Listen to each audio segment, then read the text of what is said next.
Allah ngalanjutkeun wahyuna ka Kangjeng Nabi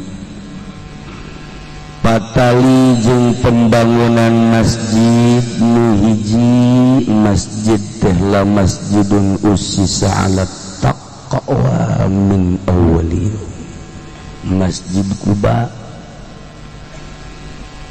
Kedua mah masjid nu awal dicaritakeun walladzina takhadhu masjidan dirara wa kufra wa tafriqan bainal mu'minina wa irsadan liman haraballaha wa rasul. Masjid dirar Allah ngejelaskeun tentang karakter nu mengabangi. Masya Allah. Ari Masjid Kuba mah dibangun ku Kangjeng Nabi beserta para mukminin atau dibangun ku para mukminin atas perintah Kangjeng Nabi Muhammad sallallahu alaihi wasallam. Masjid Dirar dibangun ke ku para kufar, para munafik. Oh, kan? Ya Allah, ya Rabb. Dijelaskan ke Gusti Allah tentang pembangunan Masjid Kuba, tentang pembangunan Masjid Dirar. Apa jelas? Jang manusia setelah Kangjeng, setelah sahabat, setelah tabi'in, setelah atba' tabi'in, setelah zaman kejayaan Islam, sampai Islam terpuruk, sampai jaya deui terpuruk kembali sampai saiki dereng niat mani lah mengkono Islam. Tapi ulah kaget, Allah Maha Kawasa. Acan kafir merajalela anu gua beneran, Islam bakal jaya heula. Di mana-mana ke berbicara Islam, di mana-mana berbicara Islam, engke jadi satu suara bakal nyak deui Islam teh. Ayeuna bae Amerika kewalah, Soviet kewalah, dua di negara di dunia teh, siji Amerika atas nama Kristen, dua Soviet atas nama komunis, nu katiluna Islam atas nama Mekah. Nah, tilu we di dunia teh perseteruan teh terus-terusan tilu. Urang geus nyaho ayeuna Palestina hancur-hancuran, Amerika lah, Yahudi hiji kadinya. Terus Uzbekistan hancur ku komunis, termasuk di urang hampir asup komunis tapi ditangtayungan ku Gusti Allah. Kristen asup masih ditangtayungan. Kamari di Beleman di Cina buat di Baleman jelma di Rohingya dan sebagainya. Tapi tunggu tanggal mainnya kuari sabar rebu nu konyet. Corona ngamuk. Masya Allah. Walaupun berbagai komentar ialah virus corona asli tina hewan-hewan, di sisi lain anu mengomentari ieu mah lain virus, sebab senjata pemusnah bocor. Jangan hantem mukminin muslim negara-negara Islam bocor ti heula bunuh dirinya. Terserah urang mah sekedar ngadengekeun komentar-komentar padahal setahun sebelumnya telah terketahui. Sebulan sebelum bocor besar-besaran Prabowo geus ngabejaan. Deuk kumaha deui? Prabowo geus ngabejaan, hati-hati. Ya, matak dipermasalahkeun pulau tunanetra. Itu sia cicing bae goblok.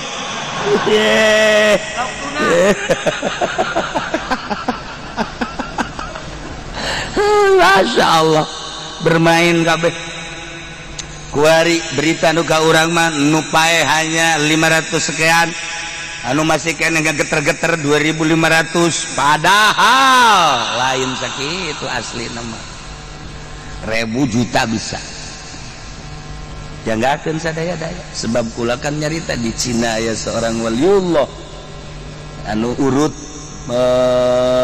pembisnis besar, kenalnya nak Habib Lutfi, kenal ke para ulama-ulama sedunia. Mun orang datang ke dinya ngana geus dari mana? Di Indonesia, kenal sama anu, kenal sama nyana nyaho. Padahal teu pernah ka mana-mana. Ketika terjadi pembakaran di Ugur. Bakaran aing ngileuk ka sia-sia nyaho henteu. Bodoh sia.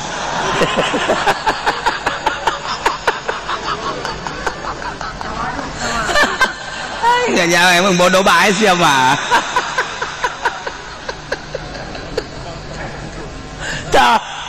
Eta dibeuleman yasukeun kapan kalian saha nu teu ngerihat teh bangsa sadunia, bangsa muslimin muslimat beragama Islam ngerihat tuh kabeh ge teu berdaya kan.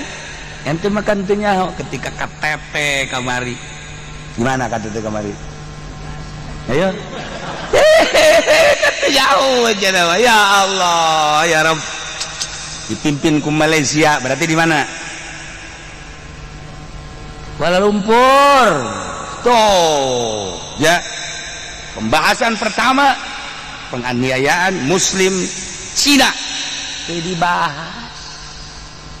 Ada apa sih dibalik tidak pembahasan?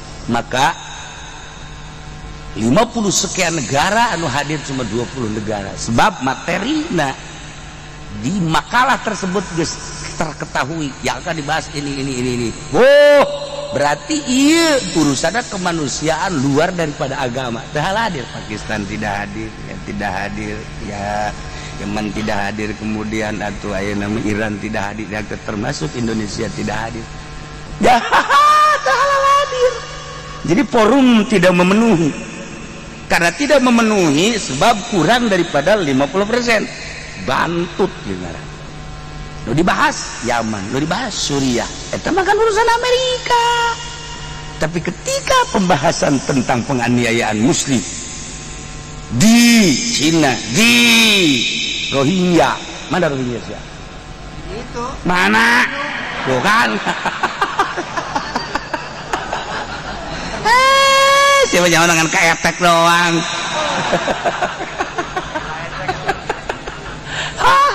Kan dia urusan anak. Nah, untuk apa kita membela orang-orang yang titik.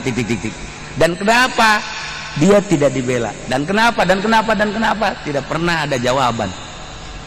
Sedangkan secara kemanusiaan orang jelema, tapi lamun dibawa ke arah agama, jelema teu wauh ka Allah emang jelema. Nah, karena tidak akan dibahas, kurang memenuhi. Nah, hebat mah hadir. Tapi karena tidak memenuhi forum, aing ngamani ngaji. Ya, silakan segitu bae. Nah, iya urusan ada langsung azab di Allah Subhanahu wa taala. Nah, ieu mah carita baheula. Carita tentang itu Masjid Kuba jeung Masjid Piro. Bahasana babari nginah tapi hese. Kumaha sih jadi kitu? Eta hese gerage. Afaman assasa bunyanahu ala taqwa minallahi wa ridwan khairun amman assasa bunyanahu ala syafa jurfin har. Ayat 2 pembangunan hiji man assasa bunyanahu ala taqwa, nomor kedua man assasa bunyanahu ala syafa jurfin. Kan diawali ku Hamzah mah istifham mananya ayeuna mah kudu ngucannya ho nu ditanyakeunana ieu mah geus nyaho. Lamun geus nyaho berarti istifhamna mengkol jadi takko riri ceuk ahli ma'ani. Tinggal ngaheukeun doang. Urang kuari nyaho bahwa Sarwiti gelis jasa di Cikupa teh aya ngaran Sarwiti geulis jasa orang pasar wahara tah urang kan geus jaho Sarwiti geulis tenar di mana-mana haji urang ngobrol Sarwiti mah geulis kan nanya tapi geus jaho atuh kan aya nanya mah aya Sarwiti geulis tante tah kitu kuduna ieu mah kalain Sarwiti geulis kan tuh pan tinggal ngaheukeun doang tuh kan tuh ente nyaho kapendi nyaho jore kan tuh tinggal ngaheukeun doang jadi takriri ngaranna nu kos kitu teh tah takriri ngaheukeun doang tuh kan kurang lamun geus nyaho lain nanya tapi bentuk pertanyaan takriri cek ahli ma'ani hamzahna mengkol nah kuari urang nanyakeun ari 10 jeung hiji jeung 5 gedean 10 kan atuh nyahoun budak leutik ge nyahoun kajian hukum aya bola beuleuh kan ih saya menukos kitu ditanyakeun tuh eta takriri